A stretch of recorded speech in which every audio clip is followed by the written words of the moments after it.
ఇంకా లేరు సౌందర్య గారు అన్నప్పుడు అసలు ఏమనిపించింది? అయ్యో! ఎందుకంటే నాతో బాగా క్లోజ్‌గా ఉండేది.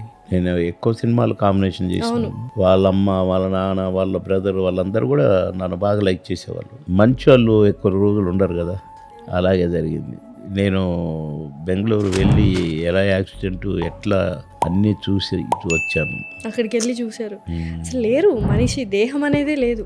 ఎట్లుంటుందండి ఇంకా బర్న్ అయిపోతే. అది చెప్తుంటే ఆ సీన్ అబ్బో! పైగా తను అంత మంచి ప్రెగ్నెంట్ అమ్మాయికి కూడా ఆ టైంలో. తల్లి చూస్తుంది. అన్న అందరు వాళ్ళు అది అది వర్ణత. పిలుస్తుందంట అమ్మ అని. ఈమె ఏడుస్తుందట. ఓకే. అబ్బో! అది ఎవరికి రాకూడదండి ఆ చావు బాబోయ్. అందులో కన్న తల్లి ముందు కాలిపోవడం అనేది. కాలిపోతే వీళ్ళు లోపల ఫ్లైట్ ఎక్కించారు.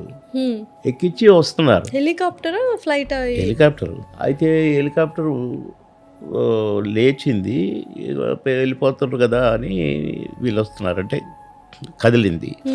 కరెక్ట్గా వీళ్ళు వచ్చి కరెక్ట్గా ఆ హెలికాప్టర్ పడింది ఇక్కడ, వీళ్ళు ఇక్కడ ఆగారు.